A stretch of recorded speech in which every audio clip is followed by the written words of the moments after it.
चलिए next topic discuss करते हैं। इसका नाम है how important was the empire. अब इसमें हम लोग ये डिस्कस करेंगे कि Mauryan empire historical point of view से आखिर कितना इम्पोर्टेंट था, और अगर इम्पोर्टेंट था तो क्यों इम्पोर्टेंट था, क्या रीजंस हैं जिसके चलते इसको हिस्ट्री में, इंडियन हिस्ट्री में, एंशिएंट इंडियन हिस्ट्री में इतना ज़्यादा रेलेवेंस दिया जाता है, इतना ज़्यादा इंपॉर्टेंस दिया जाता है। इसको हम लोग इस पर्टिकुलर टॉपिक में समझेंगे।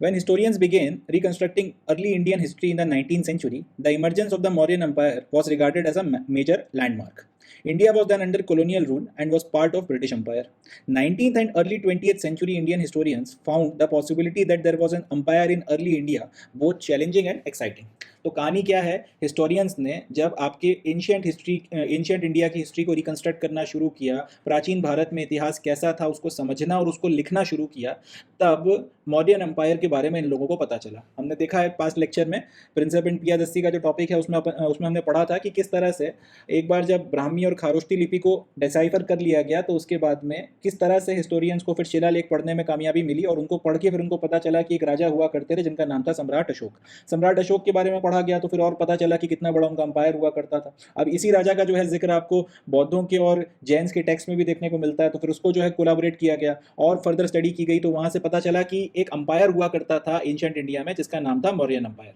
अब मौर्यन अंपायर का जो ये इमरजेंस है एंशिएंट इंडियन हिस्ट्री को पढ़ते हुए, इसके बारे में जो पता चला इसके जब मौर्यन अंपायर के बारे में, तो ये एंशिएंट इंडियन हिस्ट्री का एक बहुत मेजर लैंडमार्क माना जाता है। इसकी एक वजह तो ये भी है कि उस जमाने में जब ये सारी डिस्कवरीज हो रही थी तब भारत कॉलोनियल रूल के अंडर में था, अंग्रेजों के राज के अंडर में था। ऐसे वक्त में एक ऐसे अंपायर के बारे में पता चलना जिसने पूरे इंडियन सब कॉन्टिनेंट को कब्जे में किया था, पूरे इंडियन सब कॉन्टिनेंट के ऊपर अपना प्रभाव जमाया था। इंटरेस्टिंग पॉइंट है, समझिएगा इसको, कि कॉलोनियल रूल एक ऐसा फेज आया है जिसमें पूरा भारत जो है ईस्ट इंडिया कंपनी ने या अंग्रेजों ने अपने प्रभाव के तहत में लेकर उसको अपने कब्जे में ले लिया। अफगानिस्तान से लेकर बंगाल तक और ऊपर कश्मीर से लेकर नीचे कन्याकुमारी तक पूरा का पूरा जो इंडियन सब कॉन्टिनेंट है वो अंग्रेजों के कब्जे में था। डायरेक्टली या इनडायरेक्टली अंग्रेज रूल कर रहे थे और इनका यह ख्याल था कि इसके पहले ऐसा किसी ने नहीं किया। अब वहां पे मौर्यन अंपायर का उदय होता है, मौर्यन अंपायर के बारे में पता चलता है, और ये पता चलता है कि एक राजा हुआ था सम्राट अशोक जिसने आज से लगभग 2500 साल पहले पूरे इंडियन सब कॉन्टिनेंट को यूनिफाई किया था अपने रूल के अंदर, अगर साउथ के पेनिनसुला के थोड़े से पोर्शन को छोड़ दिया जाए। तो ये अपने आप में एक बड़ी फैसिनेटिंग बात थी। अंग्रेजों को ये बड़ा चैलेंजिंग लगा और बड़ा एक्साइटिंग लगा कि भाई ये काम जो इसको हम लोग करके आज की तारीख में अपने ऊपर गर्व कर रहे हैं, 2500 साल पहले एक आदमी इसको करके जा चुका है, तो उसके बारे में और उसके अंपायर के बारे में पढ़ना, उसके बारे में जानकारी हासिल करना तो बनता है। तो यहां से कहीं ना कहीं हिस्टोरियंस बड़ा फैसिनेट हुए मौर्यन अंपायर को लेकर और इसके बारे में बड़े जोर शोर से जो है रिसर्च हुई। साथ ही साथ जैसे जैसे आर्कियोलॉजिकल एविडेंसेस पता चलते चले गए, आर्कियोलॉजिकल फाइंड्स में जब मौर्यंस के टाइम पीरियड का स्कल्पचर मिला, यक्षिणी की जब वो प्रतिमा आपको मिलती है या फिर यक्ष की प्रतिमा मिलती है, ये जो सारनाथ का लॉयन कैपिटल मिलता है, और इसी तरीके के और भी दूसरे जो हैं इन चीज़ें देखने को मिलती हैं। एंड इसके अलावा जो सम्राट अशोक ने स्तूपों का निर्माण करवाया था, ये सारी चीज़ें जब पता चलती हैं तो ये जो आर्ट या फिर ये जो सारी की सारी चीज़ें मिली हैं, इससे ये भी समझ में आता है कि उस ज़माने में आर्ट कितना ज़्यादा स्पेक्टेकुलर हुआ करता था, कितना ज़्यादा डेवलप था। यहाँ से अंग्रेज़ों का भी जो एक परसेप्शन था भारत को लेकर बदलना शुरू हुआ कि ये एकदम ही हमें गया बीता और ख़त्म किस्म का समझते थे, तो इनको समझ में आया कि भारत एक एंशिएंट सिविलाइजेशन है, और ये जो टाइम पीरियड है जिसमें अंग्रेज़ हमारे ऊपर आके काबिज हो गए थे, या फिर इसके पहले भी जब बाहर से इन्वेजन हुआ करते थे, ये बेसिकली वो दौर था, ये पूरे 1000 सालों का मिडीवल इंडिया का, जब इंडियन सिविलाइजेशन डिस्लाइन की तरफ में थी। हमारा जो एक्सट्रीम था वो इसके कई हजार साल पहले आके जा चुका था। हम लोग बेसिकली उस डिस्लाइन के वक्त में थे, या फिर एक ऐसे कह सकते हैं कि फेज में थे जब हम स्टैग्नेट कर रहे थे, जब ये जो 1000 साल आपके गए हैं मिडीवल टाइम पीरियड के,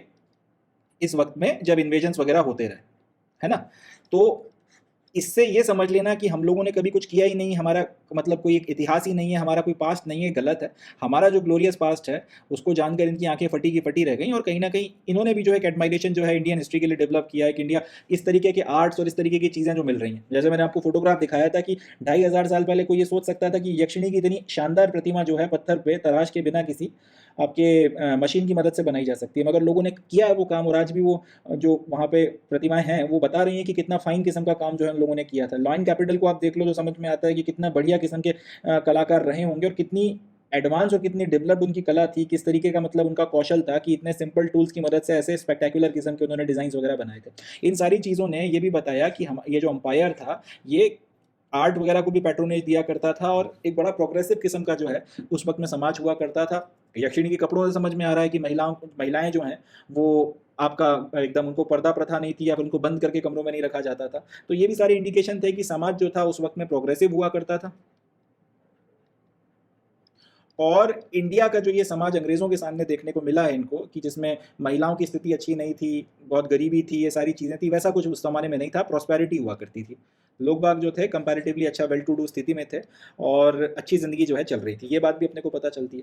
many of these historians found the message on Ashokan inscription very different from that of the most of other rulers. तो ये तो खैर इंटरेस्टिंग पॉइंट है ये कि सम्राट अशोक ने जिस तरीके के मैसेज अपने इंस्क्रिप्शंस में दिए थे, ना सिर्फ हिंदुस्तान बाकी दुनिया में कहीं पे भी ऐसे राजा नहीं हुए जो इस तरीके की बातें करते हो अपनी प्रजा से, इस तरीके के इंस्क्रिप्शंस जो है उन्होंने खुदवा कर लगाए हों कहीं पर। तो ये भी जो है सम्राट अशोक को एक डिफरेंट किस्म का रूलर बनाता है, और ऑब्वियसली बात है वैसा राजा हिस्टोरियन को मिलेगा जो ऐसी बातें कर रहा है, तो उसके बारे में जानने में दिलचस्पी तो बनेगी बनेगी। साथ ही साथ सम्राट अशोक का जो ये पूरा अलग अलग जो शिलालेख आपको अलग अलग जगहों से मिले, जब इसको पूरा फिर मैप किया गया, पता चला कि अंपायर कितना बड़ा था, तो इससे ये भी समझ में आया कि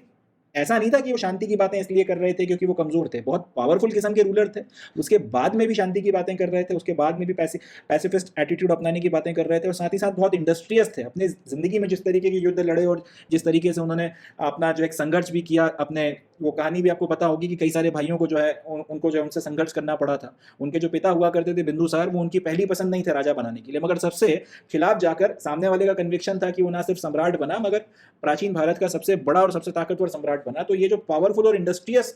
अशोक का उदय होता है एंशिएंट हिस्ट्री में, ये भी कहीं ना कहीं आपको ये बताता है कि उसके बाद के जो रूलर्स आए जिन्होंने बड़े बड़े टाइटल्स अपनाए और सारी चीज़ें करी, वो सब उनके सामने मौने साबित होते हैं। उनकी पर्सनैलिटी उनके सामने बहुत ज़्यादा एक ऊंचाई ग्रहण करती है, या फिर इस तरह से कहा जा सकता है कि बहुत ज़्यादा कॉन्ट्रास्टिंग रूप से, बहुत जैसे वो बाहुबली का सीन था कि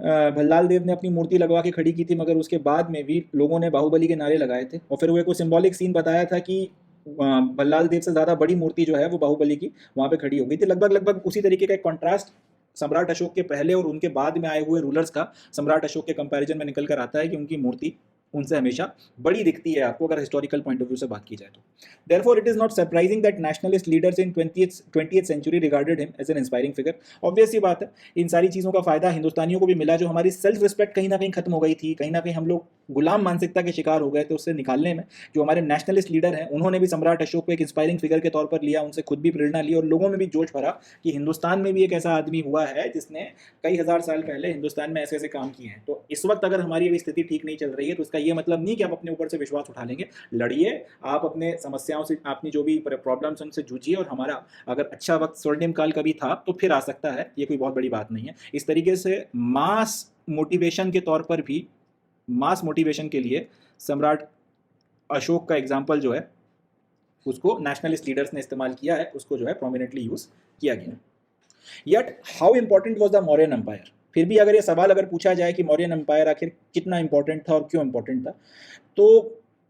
इसको और ज़्यादा जो है डिटेल में जाकर इस सवाल का जवाब अगर हम लोग तलाशना शुरू करें कि ये सब चीज़ें जो आपने बोली वो ठीक हैं कि मौर्यन एम्पायर में ये हुआ था वो हुआ था, अच्छी अच्छी बातें हैं, बट फिर भी अगर आप ध्यान से देखोगे तो मौर्यन एम्पायर ज़्यादा से ज़्यादा 150 साल तक जो है लास्ट किया था। 150 साल अब कोई बहुत लंबा वक्त नहीं होता है इतिहास में। इंडियन सब कॉन्टिनेंट का जो इतना प्राचीन इतिहास है उसमें एक अंपायर 150 साल तक के लिए बनता है, और उसको 150 साल बहुत बड़ा वक्त नहीं है। चलें उसमें मान लिया अच्छी अच्छी चीज़ें हुई होंगी, बड़ी बड़ी बातें होंगी, बट फिर भी ऐसा कौन से तीर मार दिए गए कि आप 150 साल तक के लिए जो एक अंपायर एग्जिस्ट करता था उसके बारे में आप जो है इतना शोर शराबे के साथ में और इतना पॉम्प एंड ग्लोरी के साथ में बातें कर रहे हैं। Besides, if you look at the map of empire you will notice that the empire did not encompass the entire subcontinent. Obviously बात है, पूरे मैप को देखकर अपने को ये भी पता चलता है कि इंडियन सब पूरा का पूरा इंडियन सब कॉन्टिनेंट तो कभी मौर्यंस के अंडर में नहीं आया। जो साउथ का इलाका था काफ़ी हद तक, आज का जो तमिलनाडु और केरल था, वो मोर और लेस लगभग लगभग पूरा मौर्यंस के कंट्रोल से दूर था। और इसके अलावा वो सारा इलाका भी जो मौर्यन एम्पायर के कंट्रोल में आया तो वहां पर उनका कंट्रोल पूरी तरह से यूनिफॉर्म नहीं था, ये भी हम लोगों ने देखा है। तो इतनी सारी चीज़ों के बाद में भी आखिर मौर्यन एम्पायर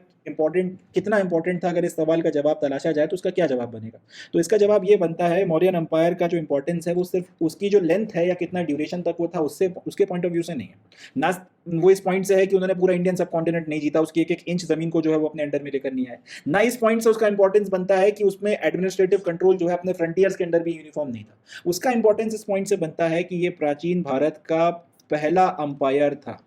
ये एंशिएंट इंडिया का, ये भारत का पहला अंपायर था। ये पहला अंपायर था जिसने अखंड भारत की नींव रखी थी। ये जो अखंड भारत का कंसेप्ट है इसकी नींव रखी थी। ये पहला अंपायर था जिसने इस बात को समझा था कि डिसयूनिटी जो है वो भारत का दुर्भाग्य साबित होगी। आपको अगर बाहर के खतरों से और अंदर के खतरों से अगर लड़ना है तो एक यूनाइटेड और एक मजबूत अंपायर बना के तैयार करना पड़ेगा, एक यूनाइटेड इंडिया बनाना पड़ेगा। तो ये जो कंसेप्ट है एक सशक्त भारत की, एक मजबूत भारत की, इसके अगर आप बीज में जाओ तो वो आपको 2500 साल पहले मौर्यन अंपायर के टाइम पीरियड पे देखने के लिए मिलता है, जब एक बड़े अंपायर की नींव रखी गई, क्योंकि बाहर से खतरा आ रहा था। जो आपके ग्रीक्स के हमले हो रहे थे, अलेक्जेंडर आ गया था, तो कहीं ना कहीं बड़े अंपायर की जो नींव रखी गई उसकी वजह यही थी ताकि इसको काउंटर किया जा सके। इसके अलावा इस बात को समझना कि आने वाले वक्त में भी अगर आप चाहते हो कि इस देश की संस्कृति बची रहे, इस देश का सम्मान बचा रहे, कोई बाहर से आके इस पर कब्जा ना कर ले, इसके लिए मजबूत होना, इकट्ठा होना जरूरी है। जब तक ये मजबूत रहे, इकट्ठे रहे, तब तक फिर बाहर से कोई इन्वेजन नहीं हुआ। मॉरियंस का जब तक फिर टाइम रहा तब तक बाहर से लिटरली किसी तरीके का कोई इन्वेजन नहीं हो पाया, क्योंकि बहुत ताकतवर अंपायर खड़ा हुआ था। मगर जब इनका फिर मौर्यन अंपायर खत्म होता है और भारत फिर अलग अलग खंडों में डिवाइड होता है, तो फिर हम देखते हैं कि लगातार फिर इन्वेजन्स होते ही चले गए, होते ही चले गए। जब तक फिर गुप्तास का अंपायर नहीं आया तब तक फिर इन्वेजन्स नहीं रुके। फिर हर्षवर्धन के टाइम पीरियड तक जो है, फिर जब एक मजबूत अंपायर था तब तक इन्वेजन्स रुके रहे, और उसके बाद फिर जब डिसयूनिटी आई है तो उसके बाद से लेके 1947 तक, जब तक आज़ादी नहीं मिल गई, अंग्रेजों ने जब तक अल्टीमेटली पूरा जो है अंपायर एक अपना कह सकते हैं ब्रिटिश इंडियन अंपायर नहीं बनाया, तब तक इन्वेजन्स रुके नहीं, और उसने फिर हमारी हालत खराब कर दी। तो इस सारे पॉइंट्स को अगर आप ध्यान में रखेंगे तो इससे ये पता चलता है कि एंशियंट इंडिया में मौर्यन अंपायर एक बहुत इंपॉर्टेंट अंपायर था, बहुत रेलेवेंट अंपायर था। हमारी कल्चरल जो रूट्स हैं कहीं ना कहीं आज तक जाकर उसके साथ में जुड़ती हैं। उन्होंने जो काम किए थे उसके प्रभाव आज तक आपको देखने को मिलते हैं। बुद्धिज़्म को खास तौर पे जो उन्होंने बढ़ावा दिया था उसका असर हमको आज तक भारत में देखने के लिए मिलता है और भारत के बाहर देखने के लिए मिलता है। तो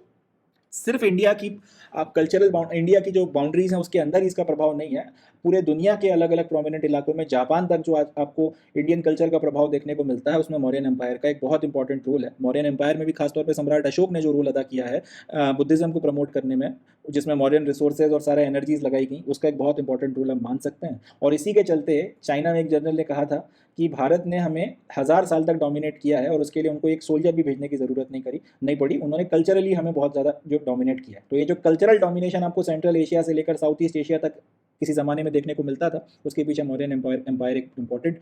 कह सकते हैं फैक्टर रहा है। और अगर मौर्यन एम्पायर ना होता तो शायद आज की दुनिया वैसी ना होती जैसी हमें देखने के लिए मिलती है। तो इसमें जो है मौर्यन एम्पायर का इंपॉर्टेंस लाए करता है।